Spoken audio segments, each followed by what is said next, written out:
There are moments in sports that look one thing on the surface and turn out to be something else entirely underneath. A trade that looks like a roster move but is actually a franchise reset. A retirement that looks like an ending but is actually the first move in a negotiation. A press conference that looks like a breakdown but is actually the most calculated thing anyone in that room has ever witnessed. What happened in the Indiana Fever's orbit over a single 72-hour window in July 2026 is exactly that kind of moment. And if you've only been following the headlines, I promise you've been watching the wrong part of the story. Here's what everyone saw. Caitlin Clark hinted at leaving Indiana. Her teammate, Kelsey Mitchell, came out publicly and said she supported it. And Stephanie White, the head coach who poured everything she had into building something real in Indianapolis, broke down crying on camera in front of the entire Indiana press corps. That's the version that got 40 million combined views across social media in less than 3 days. That's the version your cousin texted you about even though they haven't watched a WNBA game in their life. But here's what nobody is telling you. Every single one of those moments, the hint, the Instagram video, the tears, was part of something much larger, much more deliberate, and much more structurally significant than any of them appeared to be in isolation. And by the time we're done here, you're going to see this situation the way the people inside it actually see it. Not as a drama, as a chess match, with billions of dollars and the future of an entire league sitting on the board. Let's get into it. It started the way most things start in professional sports, quietly and in a place nobody was paying that much attention to. July 19, 2026, the Indiana Fever had just dropped a road game to the Atlanta Dream. Not a catastrophic loss. They were competitive, they kept it close, but they didn't close it out. And now they were packing up in a visiting locker room in Georgia, trying to stay focused on a brutal stretch of road games ahead. Standard post-game availability was scheduled. Players file in, sit down, answer questions for 8 to 10 minutes, go home. That's the routine. That's how it works 99 times out of 100. Caitlin Clark was not the 99. When a reporter from The Athletic sat down and asked her about the upcoming free agency window, a fair question, a reasonable question, the kind that gets asked every summer to every star player, Clark didn't give the standard answer. She didn't say, "I'm focused on this season." She didn't say, "We'll cross that bridge when we come to it." She didn't deflect, redirect, or smile her way through it the way athletes are coached to do from the moment they enter a professional locker room. Instead, she looked down at the table, adjusted her microphone, and then she said it. "I think, I've given everything I have to this organization, and I love this city, but I'd be lying if I said I wasn't listening. New York has made their interest known, and I owe it to myself to take that seriously." The room went silent. Not the polite quiet of people waiting for a follow-up sentence, the airless, stunned silence of a room full of professional journalists who all just realized simultaneously that something massive had happened, and none of them were sure they were ready for it. You could hear the air conditioning unit running in the back corner of that press room. The Fever's media relations director actually stepped forward, you can see it in the footage, like she was preparing to end the session right there and pull Clark out before it got worse. Clark kept going. "I'm not making any announcements tonight, but I'm also not going to pretend like this isn't a real conversation." 45 minutes later, that clip had 6 million views on social media. Not 6 million impressions, 6 million views. People watching it, rewatching it, sending it to friends, posting reactions. Within 2 hours, every major sports outlet in the country had it as their lead story. ESPN broke their regular programming to run a panel. The Athletic published 3 separate pieces. Bleacher Report had a graphic up within the hour. And the Indiana Fever's front office, according to sources close to the situation, was scrambling to figure out what had just happened and what they were supposed to say about it. But the real earthquake wasn't Clark's words, it was what happened 12 hours later. No ring light, no professional camera setup, no carefully worded PR statement reviewed by 3 different people before it went public. Just Kelsey Mitchell, sitting in what looked like her own living room, phone propped up somewhere, talking directly into the lens like she was leaving a voice memo for a close friend. Kelsey Mitchell is not a peripheral figure in this story. She is, by any reasonable measure, the Indiana Fever's second most important player and one of the longest tenured members of the roster. She'd quietly restructured her own offensive game when Clark arrived, took fewer shots, operated more off the ball, created more space, and did it without a single public complaint. That kind of sacrifice doesn't make highlight reels, it makes locker rooms function. And she'd been doing it for over a year when she sat down to record that video. What she said shook things up in a completely different way than Clark's comments had. "I love Caitlin. I love what she's brought to this team and to this league. And if New York is where she feels she can, maximize what she's building, I support that. I support her, period. I'm not going to stand here and guilt somebody into staying somewhere that isn't giving her what she needs." 1 million views in under 60 minutes. 1 million people in under 60 minutes watching Kelsey Mitchell sit in her living room and say she was fine with her teammate leaving. That's not a viral moment because it's shocking in an empty way. That's a viral moment because it meant something, because the person saying it had earned the right to say it, because she'd given up shots and glory and individual recognition to make this partnership work. And here she was, releasing Caitlin Clark from any obligation to stay. It was generous. It was human. It was also, as we're going to get into in a few minutes, almost certainly something more strategically considered than it appeared. But first, the moment that overshadowed everything else. The morning after Clark's post-game comments and Mitchell's Instagram video, Stephanie White walked into the Indiana Fever's practice facility for a previously scheduled media session. The agenda was supposed to be straightforward: the upcoming road stretch, some rotation adjustments, maybe a few words about the playoff picture and where the team stood heading into the second half of the season. The first question was about Caitlin Clark. White started to answer. She got maybe 10 words in, something about respecting the process, about trusting the organization, and then she stopped.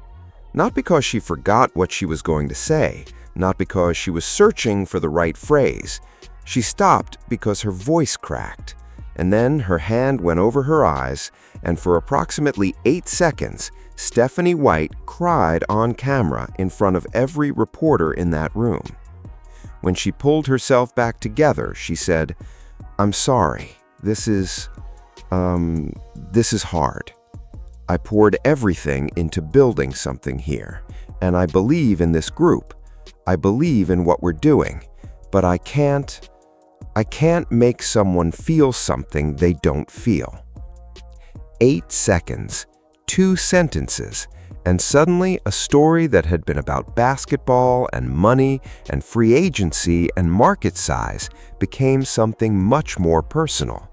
Because you cannot watch that moment and feel nothing. It doesn't matter what side of the Clark debate you're on. It doesn't matter whether you think she should stay or go. When you watch a person who has clearly given everything they have to something sit in front of cameras and lose their composure for 8 seconds because they can see it slipping away, that lands. That lands on a human level that no amount of sports analysis can fully account for. But here's what those 8 seconds need to be understood alongside, because they don't exist in a vacuum, and the context around them changes what they mean.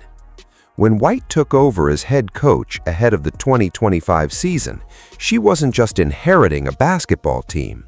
She was inheriting a mandate that would have broken most coaches before the first preseason game even tipped off. The Indiana Fever had just drafted Caitlin Clark with the first overall pick.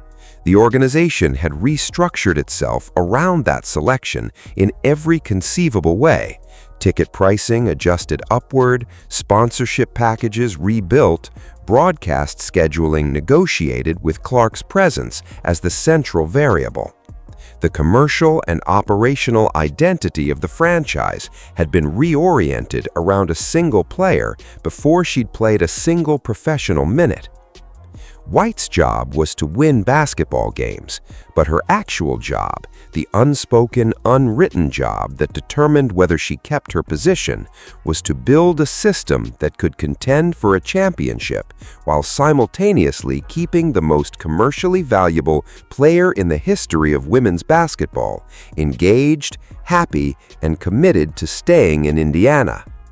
That is, to put it plainly, an almost impossible thing to ask of a head coach. And the circumstances made it harder. Remember the rotation controversy that blew up last season? There was a nationally televised game against the Connecticut Sun where White pulled Clark with 4 minutes left in a close fourth quarter. A rest decision, a management decision, the kind of call coaches make all the time, and the Fever lost by 3 points. The post-game fallout was volcanic. Social media lit up demanding White's firing. ESPN's Holly Rowe reported that there were, quote, real conversations at the ownership level about whether the coaching philosophy was compatible with the franchise's competitive window. Let that sink in for a second. A coach made a standard rotation decision in one regular season game. Her team lost by 3 points, and there were conversations at the ownership level about whether she should keep her job. That is the pressure environment Stephanie White was operating in every single day. She survived it, more than survived. She adapted. She gave Clark more minutes, more late-game autonomy, more schematic freedom to create off the bounce and operate in pick-and-roll situations that maximized her strengths. The results improved measurably. The Fever made the playoffs and pushed the top seed to 5 games in the first round before bowing out. By any objective measure, White had done the job. But here's what the public narrative kept missing while all of that was playing out. While everyone was debating rotations and minutes and coaching philosophy, there was a different kind of tension building underneath. Quieter, more structural, and in some ways more significant than any of the surface-level drama. Here's the detail that reframes everything else in this story, and it's the one that's getting the least attention in the mainstream coverage.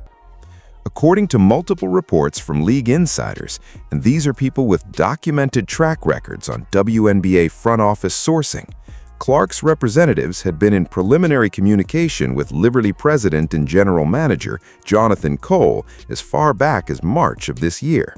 Not formal negotiations, nothing that violated any league rules or tampering regulations, but the kind of exploratory conversations that don't happen accidentally.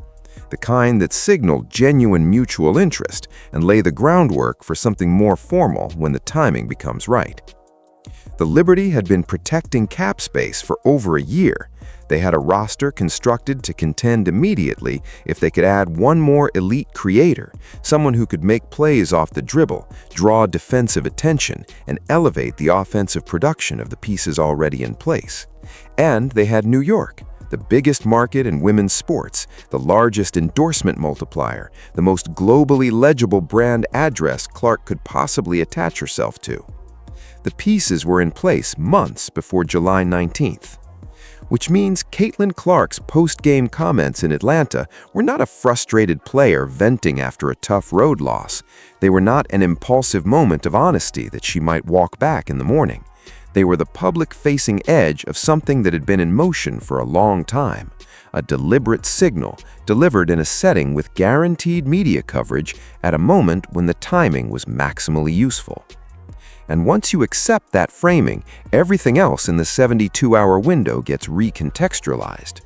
Kelsey Mitchell's living room video, the one that felt so raw and unfiltered and spontaneous, looks different now. Not fake, not performative, but coordinated.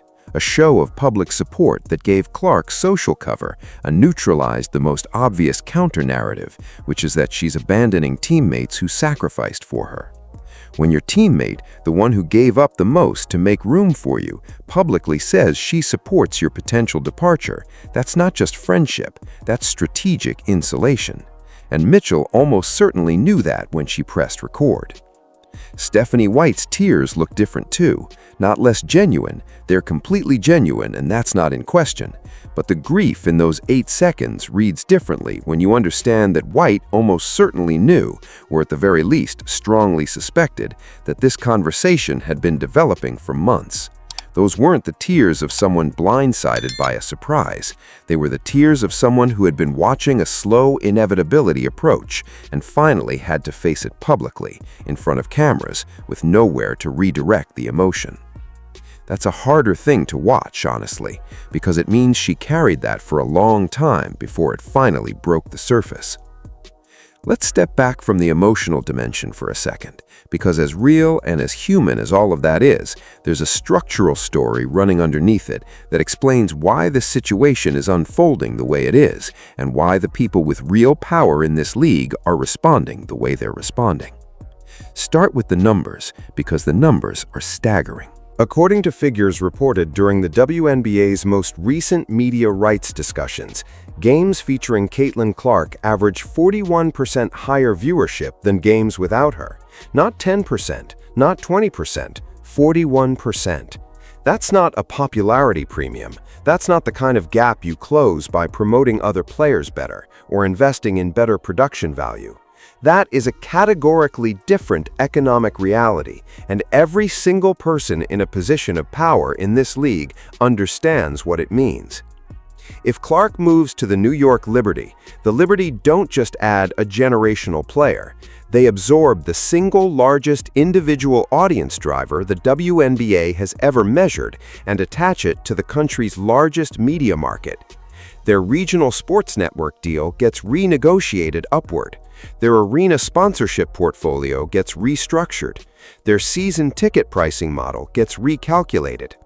One source close to the negotiations told the New York Post that what's being discussed isn't really about basketball at this point. It's about what the Liberty become as a commercial property. The suggestion from people who work in this space professionally is that a Clark-led Liberty franchise could realistically command media revenue figures that would have seemed impossible for a WNBA team to generate just 3 years ago. And then there's Joe Tsai. The Liberty's owner didn't build a global sports empire by misunderstanding market dynamics.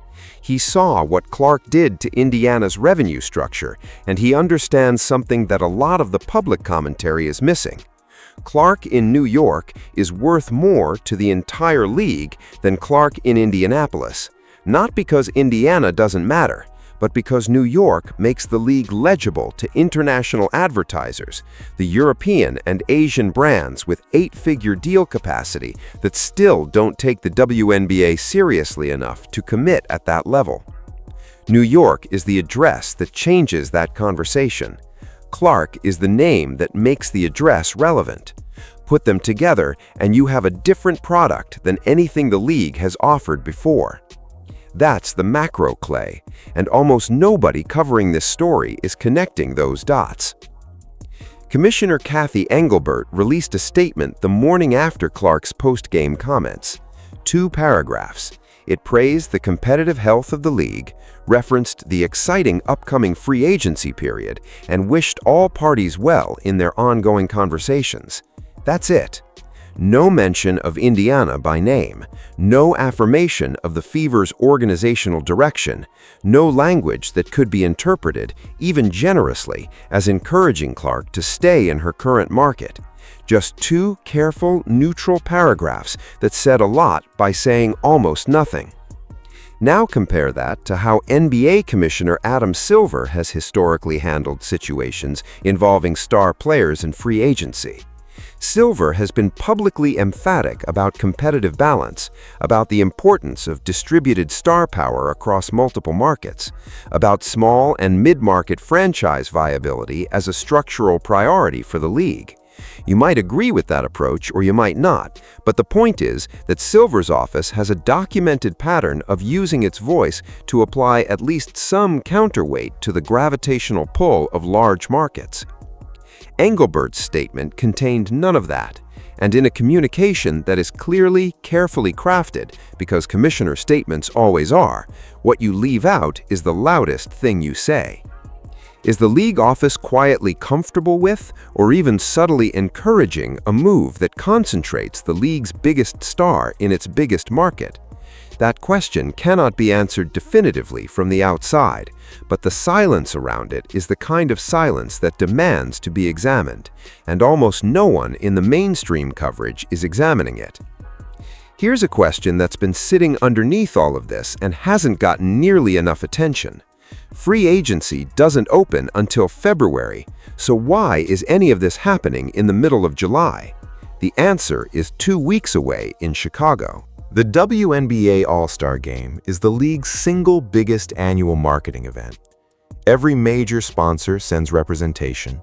Every broadcast partner sends their full crew.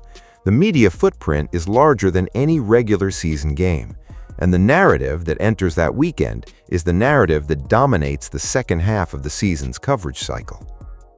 If Clark walks into the All-Star Weekend in Chicago with the New York speculation still unresolved and actively swirling, every interview becomes about one question.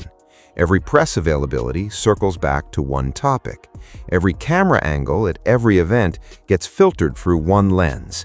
Is she leaving Indiana?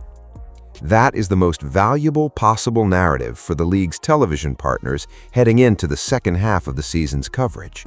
It keeps casual viewers locked into fever games they would otherwise tune out of. It transforms every remaining Indiana game into something that carries extra weight, a potential farewell, a last look, a final chapter. And it manufactures stakes in a stretch of the regular season calendar that typically struggles to hold mainstream attention. Follow that logic, and the July timing stops being a coincidence. Someone, whether it was Clark's team, the Liberty's front office, or some coordination between both, chose this window deliberately. Because this window converts attention into advertising revenue more efficiently than any other window available. The All-Star break is the amplifier. July 19th was the switch. Let's get concrete, because this story deserves more than vibes and speculation. Scenario 1. Clark signs an extension with Indiana before the All-Star break and puts this story to rest. The Fever's front office moves faster than they've demonstrated any capacity to move, packages together something that competes with New York, both financially and competitively, and Clark publicly commits before Chicago. The chance of this happening sits somewhere around 15%. Not impossible, but it requires institutional speed from an organization that hasn't shown that gear, and it requires Clark to walk back the signal she sent in Atlanta, which, given how deliberately it appeared to be delivered, seems unlikely. Scenario 2. The speculation continues through the rest of the regular season. Clark enters restricted free agency in February, the Liberty put forward a maximum offer, and the Indiana exercises their right to match. The team keeps Clark for at least one more year. The probability here is around 40%. It's the institutional play. It's what front offices do when they can't win a negotiation outright. They use the rules to buy more time. But here's the fundamental problem with this scenario. Matching an offer doesn't solve the underlying issue. If Clark doesn't want to be in Indiana, a matched contract is not a commitment, it's a calendar, and a calendar has an end date. Scenario 3, and this is where the weight of the evidence points. Clark and the Liberty reach a verbal understanding before the All-Star break. Not a signed contract, nothing that would trigger tampering issues, but the kind of mutual acknowledgement that both sides know what the destination is. That information leaks strategically and with deliberate timing into the media ecosystem. And the Fever spend the rest of the 2026 season in what amounts to a managed farewell, every home game carrying a weight that the league quietly leverages to extract every possible ratings dollar from the moment before the formal departure. The probability on this sits around 45%, and it's the scenario that makes the most sense when you account for all the moving pieces simultaneously. The key indicator to watch is what happens in Chicago. If Clark and Liberty players end up photographed together at All-Star events, not awkwardly, not coincidentally, but warmly, relaxed, like people who are already comfortable being seen together, that's the signal. If there's a shared social media post that has even a hint of coordination behind it, that's confirmation. Everything after that is paperwork. For Stephanie White, this situation represents something genuinely unfair that is also genuinely likely to happen anyway. If Clark leaves, White's coaching legacy in Indiana gets written as the story of the woman who couldn't keep the most important player the franchise ever had. That framing isn't accurate. She was handed an impossible mandate, executed it as well as anyone could have reasonably expected, adapted when she was pressured to adapt, and delivered results on the floor. None of that will be the headline. History is unkind to coaches who lose stars. It doesn't particularly care about the structural reasons why. For Kelsey Mitchell, the calculation is actually more interesting than most people are giving her credit for. Her public endorsement of Clark's potential departure doesn't just reflect genuine friendship, though it probably does reflect that too. It also positions her, deliberately or not, as someone whose loyalty runs to the player rather than the institution. And in a world where Clark lands in New York, that's the kind of goodwill that translates into conversations about roster construction. Mitchell supporting Clark publicly costs her nothing in Indiana and potentially opens a door she might eventually want to walk through. That's not cynical, that's just smart, and you don't get to play at this level for as long as Mitchell has without understanding how these dynamics work. For Clark herself, and this is the part that I think gets undersold in almost every version of this conversation, she is 24 years old and operating with a level of strategic sophistication that most professional athletes don't develop until they're negotiating their third contract. The way July 19th was handled, the precision of the language, the setting, the timing within the WNBA calendar, none of that happens by accident. She is not just the most watched player in women's basketball, she is the most strategically positioned young athlete in American professional sports right now. She's not just planning where she plays next, she's planning the next decade. Everyone watching this story is focused on the wrong destination. The question everyone is asking is, where does Caitlin Clark play next season? Indiana or New York? Stay or go? Fever or Liberty? But that's not the question that will define the next 5 years of this league. The question that actually matters is whether the WNBA can survive as a genuinely competitive, economically viable, multi-market league when the gravitational pull of its most valuable player bends everything toward a single destination. Can Indianapolis function as a serious franchise if its best player leaves for New York? Can other mid-market teams build something real and lasting when the market forces are so heavily stacked toward concentration? Can competitive balance exist in a league where one player's presence inflates team viewership by 41%? Indiana built something real. Stephanie White coached her heart out in an environment that was designed to make her fail. Kelsey Mitchell sacrificed individual glory to make a partnership work. The fans in Indianapolis showed up, got loud, and believed. And none of that may ultimately matter, because in the attention economy, loyalty is a sentiment, leverage is a structure. And right now, the structure is pointing in one direction, regardless of what anyone in Indianapolis wants it to do. Whether the league is ready for what comes next, that's the only question worth losing sleep over. Drop your prediction in the comments. Where does Caitlin Clark end up, and what does it mean for the WNBA when she gets there?